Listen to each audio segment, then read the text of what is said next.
উপসচিব আছেন, একজন সিনিয়র সচিব আছেন, সিনিয়র সহকারী সচিব আছেন এবং দুইজন সরকারি কর্মকর্তা আছেন যারা দুরারোগ্য ক্যান্সার রোগীতে ভুগছেন। ক্যান্সার রোগের তো আসলে কোনো চিকিৎসা নাই, তো তারই অংশ হিসাবে আমরা এই 13 জনকে আমরা আজকে আর্থিক সহায়তা প্রদান করছি। এই সহায়তা প্রদান যে আসলে দুস্থ মানুষের পাশে বর্তমান সরকার তারেক রহমানের সরকার যে অঙ্গীকার যে একটা সুন্দর সমাজ গঠন করবার জন্য, একটা স্থিতিশীল সমাজ গঠন করবার জন্য তার যে অঙ্গীকার, সেই অঙ্গীকার এর অংশ হিসাবে জেলা পরিষদ তার পাশে দাঁড়িয়ে তারেক রহমানের সরকারের অঙ্গীকার পূরণের যে প্রত্যয়, সেই প্রত্যয়কে বাস্তব রূপ দেওয়ার একটা প্রয়াস মাত্র।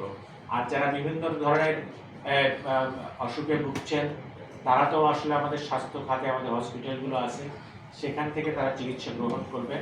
সুতরাং তাদের পাশে দাঁড়ানোর জন্য আমরা এই এই এই এই প্রয়াস গ্রহণ করেছি। আমাদের এই প্রকল্প অব্যাহত থাকবে। আগামীতে